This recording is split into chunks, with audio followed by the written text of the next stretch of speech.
Welcome to Powering Through Life, the podcast. I'm your host, Teresa Sims. I'm a coach, an author, wife, mom, survivor, and thriver. Each week on Powering Through Life, my guest and I will discuss a special topic that's close to their heart. Together, we will explore the challenges they have faced in life and learn what strategies and tools they have used to power through their life. So get ready to be inspired, motivated, and become a thriver. Hey, welcome to Powering Through Life, where we motivate the world through conversation. And today I have the most amazing guest with me. Her name is Jamie Buccheri. And Jamie is an entrepreneur who lost a child, and she faced profound grief because of that. Yet, through resilience and determination, she rebuilt her business and her life. Her story is one of transformation, showcasing that even in the darkest of times, hope and strength can emerge when you persevere. Jamie, welcome to Powering Through Life, and thank you for being here today. Thank you for having me. Would you mind sharing your story of what went on that day that changed your life? Yes, so I was about 20 years old and I was working in my grooming salon. I remember it very, very clearly. I was working on a dog and I got a phone call. It was from my grandma, and in this tone that I will absolutely never forget, she said, "You need to get home now." I was only about 2 miles away from the residence, so it was a blur how I got in my car and just arrived to the residence. It seemed like hours, but it was minutes. Um, we lived on a compound at the time, so I lived at the back house. So I first arrived at the front house. I started to see members of my family, and I really just started to kind of do the process of elimination in my head since I didn't have too many details from the phone call.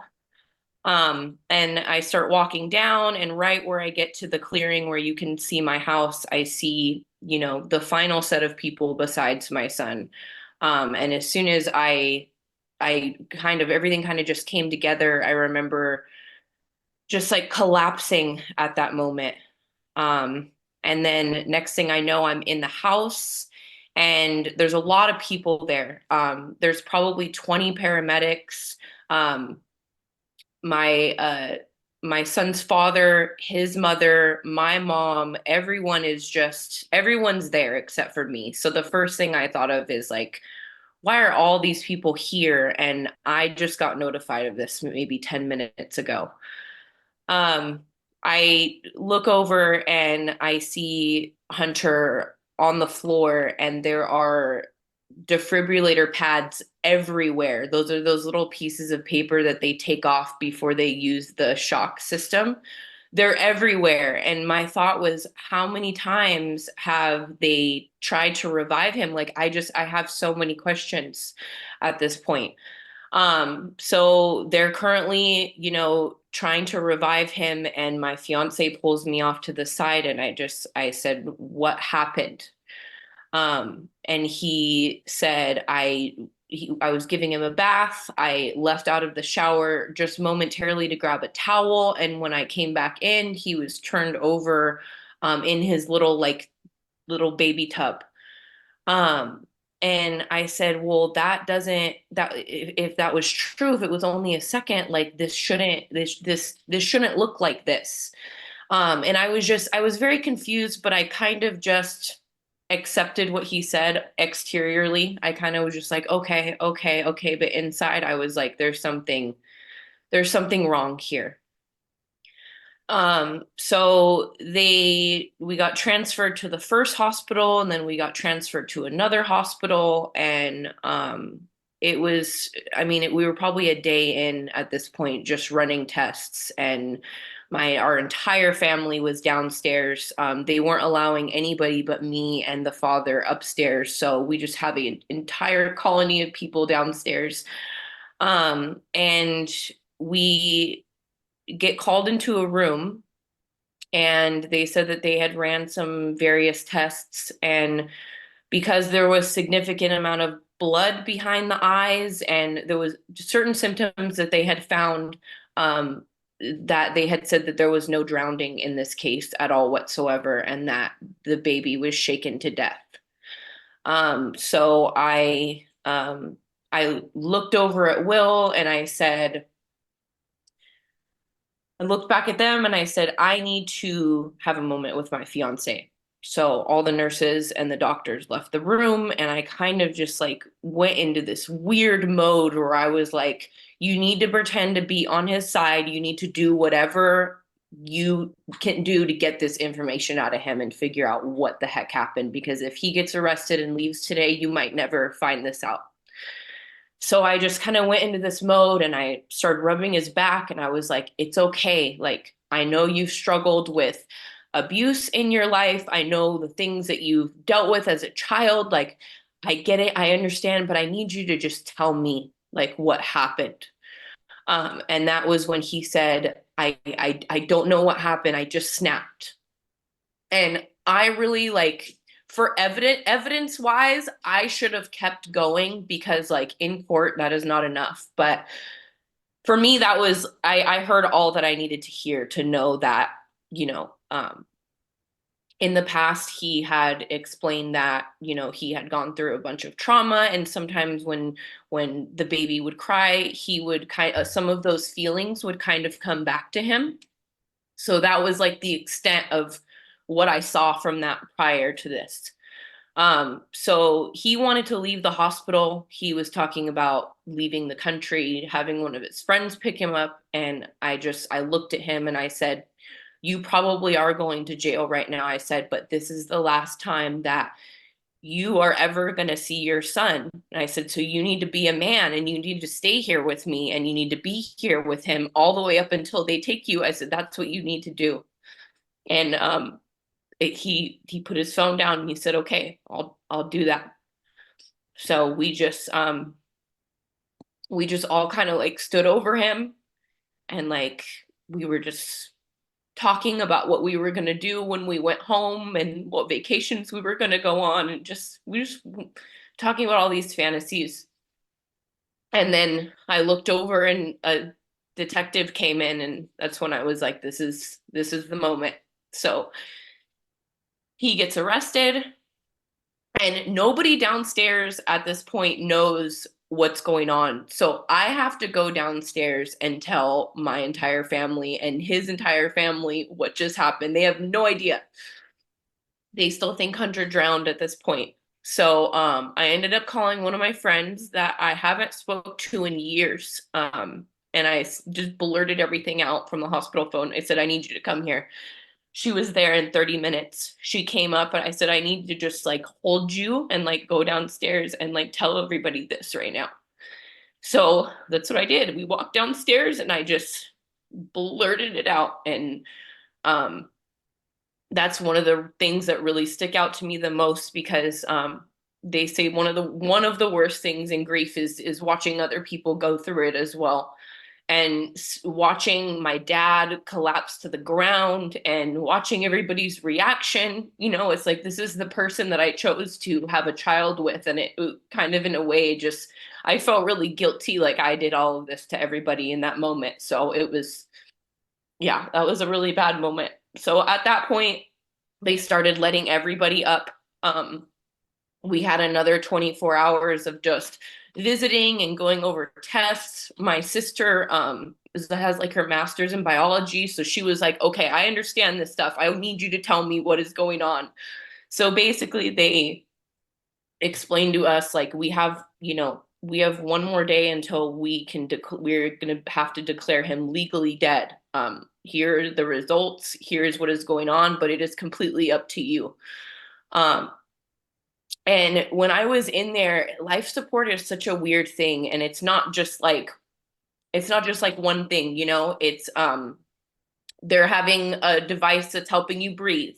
They have another device because you can't regulate your own body temperature. It's not just like one thing. It's like this Frankenstein of it's just not, that's not a person surviving anymore. So When the next 24 hours came and they declared him legally dead, I decided to take the machines off. Um, and so I was allowed to have probably 15 minutes, which that was a really messed up part of this whole story too, is everyone was gone. These were like my last final moments with my son. It was really nice. They did allow me to choose a show on the TV. We had like SpongeBob on, and like, but then they told me that the coroner is going to be here in 15 minutes. We're going to have to take him. And in my brain, I was like, how insensitive is that? That, like, this is the last, like, I have more time with my dog at the vet. They tell me take all the time you need. And I'm here with my son, and they're telling me I have 15 minutes or they have to take him. So that felt really insensitive to me at the moment as well. So, yeah, so that finished up, and then yeah, that was the end of the hospital journey with him. Jamie, thank you. That took an enormous amount of courage to share that story. And I truly value what you just did for us. Thank you. I know it can't be easy. Grief is definitely not an easy journey to navigate, is it? No. No. How did the grief of this event, and I'm so sorry that you lost your son, how did that impact your entire world? Um, well, I was so young. I was 20, and nobody nobody can help. No one can help you. Nobody, not your family, not anything anyone says, not anything anyone does. And I tried the therapy, I tried the groups, but um really there was nothing that really helped me. And so really I would say the main way that it impacted me was just that raw pain that you go through for so long. That's either going to like make you, or that's it's going to break you. And I feel like for me, having that pain for so long and having that loneliness of like having a family, and then all of a sudden that's ripped apart and I'm just alone, like walking the earth. um and that was there's no motivator on this planet like that, that's like, okay, like I'm gonna get my life together, I'm gonna make it, I'm gonna accomplish everything I have to accomplish, because I've been through the worst. There's nothing else that could hit me like this. Yeah, I honestly can't imagine. I remember, I think when we did our chat earlier, you were talking about going to support groups, and that you didn't almost feel like your story belonged there. Was that how, do you want to elaborate on that a little bit? Yeah, so I mean, my case was a little bit more extreme than the average. So when I would go to groups, there would be a lot of SIDS, or there would be cases, or there would be, I mean, definitely mostly accidental things. So when it would be my time to tell my story in the group. And for the first time, I'm like, these people are like me. Like, I'm not going to have a spotlight on me. I'm not going to feel like I'm under a microscope. Like, I'm going to feel myself and authentic here. And when I told my story, it wasn't like that, because my story was so much different from others. Even in therapy, I would for the sit down for the first time with a new therapist after going through others I didn't like, and I'm telling the story and the therapist is bawling, and I have to go get her I have to go get her Kleenex. So it just, yeah, the groups and the therapy just did not work for my situation. Yeah, and that's not saying that they wouldn't work for everyone. It's just No, it's yes. Yeah. absolutely dependent on your situation. And the group support can be great. It can be a great resource, be a great tool. So can therapists, so can counselors, but it's so almost individual based, isn't it? Because Yes. each story is so unique, each journey is so unique, each person that goes through this grief processes everything differently. And you need to find the best way that works for you. Would you agree with that? Yes, definitely. What did you do? How did you find your way through it? Well, I definitely threw myself into everything healthy that I possibly could. So, I really enjoyed singing and being active because those things really helped me kind of like release a lot of my emotion. So, I took a lot of classes, I joined a lot of clubs, and then I just went 100 on my business to kind of just grow everything. So really distraction. You're gonna have to distract yourself. A lot of people in the case of grief will do that in a negative way or maybe turn towards like drugs and alcohol. It's very easy to do that. But if you can throw yourself into things that you really enjoy that are healthy, I think that that's key. And then one more thing that I kind of recently realized that I did, but this was really unintentional.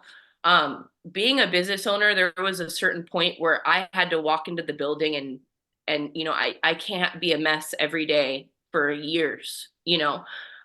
So what I would do is I would turn on music while I was driving or during allocated times, and it would be music that, I reminded me of him or reminded me of that time.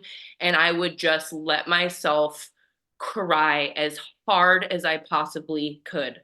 And then when I arrived at the location that I was at, as soon as the music turned off, that was my switch that I was working on. So I worked on this switch where I could kind of just have this mask on and be a normally functioning human being. And then I'd also have times where I would allocate and not shove everything down, but it would be just allocated to those specific times. Does that make sense? It absolutely does. That's a great way to do it. I mean, you have to feel, you have to go through that grief, you have to experience it. And finding positive outlets and finding positive ways to process it is fantastic. I love what you did because music is so fundamental in lightening the spirit, lightening the mood, getting the body to change its physiology, especially when it's, you know, good music and lively music. And I'm sure you had, great memories around the music with your son, and the happiness and the joy that music brought to both of you was probably energizing for you. Is there anything else that any other ways that you found that would help you process through the grief? I mean, I know you pushed it down, but at the same time you allowed yourself time to feel it. That's brilliant. Did you do anything like journaling or writing or, writing letters to your little one? Anything along that line? So I did journal for a very long time. I have a lot of, and I really enjoy that because sometimes with grief you have like these uh spaces of memory that just kind of disappear. So I really kind of enjoy, even though it's painful, kind of looking back and being like, wow, I didn't remember this. Um, so I mean, besides that, I mean, it's really hard to say like even the support of other people because no one knows what you're going through like you do and no one can kind of help. So it's that's not doesn't have a professional opinion. I would say those are really like the only two things that I, because like I said, I didn't have any guidance from professionals. So the only thing I knew how to do was throw myself into things, and then I knew that I had to have an on and an off switch to my emotions to be able to function. So that's kind of really it. That's incredible. I mean, and the people around you, I would assume, respected your need to stay professional and respected your need to have the private time as well. Actually, it kind of comes off weird to people. Like, there's people that I've known for a long time that'll say, "Wow, I never see you cry about it," or "I never see you upset about it." So that's kind of how it comes off to other people. But I know for me, I'm like, "Oh, I've been crying for 10 years. I know I cry about it, but I just have to keep it organized because if not, like I will just you can go anywhere and there's triggers everywhere. Yeah. If you don't learn to control that, like you will be an absolute mess. I'm 11 years later, I'm still crying. So Well, it's a heart-wrenching story, and I feel for you, and I understand that, if you don't keep your mind busy, it's going to go down a nasty spiral. I kind of call it the black pit of despair, and that's not a healthy place to be. So you found ways to keep your energy positive. You found ways to um, focus on your needs, but also the needs of others, but also to honor your son at the same time yes. by, Yeah. that's beautiful, Jamie. I really do thank you for sharing this. And how has it impacted your life, your journey, your business, all that sort of thing? How do you transition from that into being who you are today? Well, I definitely had the old school mindset when I first started my business. I was 18, and I had the old school mindset of you work 7 days a week, open to close, and then until you can't anymore. And that's just, that's like the work ethic. And when that happened to me, that completely switched my mindset from no, no, no. Like the next time I have children, like I will not be back 4 weeks after my C-section. Like I will be taking time off. And at a certain point, like I shouldn't have to work as much anymore. I should be able to spend more time with them. So I really feel like it changed my entire perspective on life as to like what is important. And that goes for my life, my business, and everything. It really shifted my perspective on that. Oh, I wouldn't doubt it. How did you process the guilt around that? Because I know you mentioned something about you felt guilty about it. How did you come to terms with that? I'm a like a logical thinker. So if I can talk to myself and kind of break things down logically, and then I can sometimes not feel them anymore. I understood in those times why I would feel guilty, but logically, like these things were not my fault. These things were out of my control. These things were in the hands of something greater. So I did everything I could as a 20-year-old mom, and like I can't have guilt or regrets about something that was not my fault. Absolutely. Good point. Yeah. Good point. Because I know, in a lot of cases, people would just say, well, it's my fault. I didn't do this. I wasn't there. I was, responsible. No, you didn't do that. The actions were taken by someone else. And, you know, unfortunately, the outcome is not a good one. But Jamie, do you have a quote that you would like to share?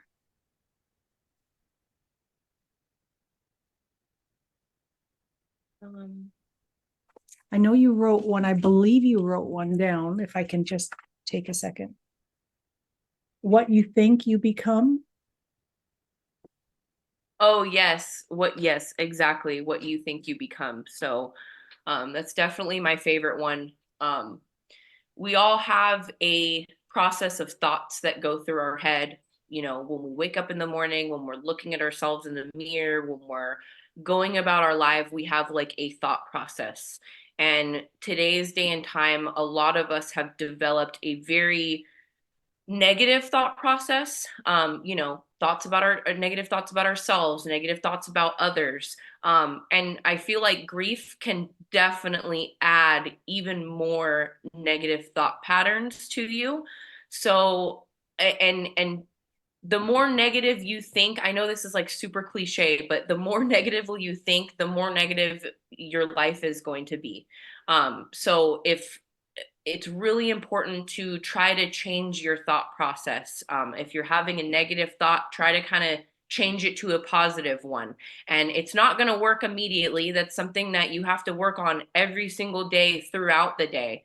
But changing your thought process to one that's more positive will completely change your entire life. I would totally agree with that. Honestly, I truly do, because our mindset is so key. in our growth, our change, our acceptance of things, and our lives. And if we think negatively, we're going to attract more negativity. As you say, if you think positive, try to keep yourself positive. Sorry, use the word try. If you think positively and keep yourself positive and your mindset strong, then you're going to attract more positivity, more goodness, more positive experiences. And that can create change for all of us. And Jamie, I really do honor the time that you've taken to share your story today. I know it's not an easy one to share. I can see it. We all experienced what you were feeling to some degree, but I value your story, your journey. And I know by sharing this, we have touched someone else's life, and we're going to make a change for someone else that's experiencing a similar type of grief, or maybe even something very close to what you experienced. And, don't be afraid to reach out. Don't be afraid. I guess the listeners, don't be afraid to reach out to someone. Don't be afraid to experience the grief. We need to experience it. You need to go through all of the emotions and all the stages of it. But you have to stay positive, find your own journey, find your own path through it. It's not easy, I'm sure. And grief has so many different facets attached to it that it is a challenge. It is not easy. But I really, honestly honor you and thank you from the bottom of my heart for sharing that difficult story. You have changed my life. You have touched my heart, and I value that. Thank you, Jamie. Thank you for having me. Of course, of course. Listeners, I hope that you found value in this powerful story and in Jamie's powerful, powerful experience. Find your way through the grief. Don't give up. Stay positive. And with that, talk to someone. We can motivate the world through conversation. And that's what this mission is all about. So listeners, thank you for joining us today on Powering Through Life. Thank you for listening to Powering Through Life, where we explore life's challenges and learn valuable insights from my guests about how they have powered through their lives to survive and thrive. We can learn incredible lessons by sharing and motivating the world through conversation. You can access all of the Powering Through Life episodes on my website, teresasims.com, YouTube, Facebook, and Spreaker. So join us again next time for another inspiring conversation.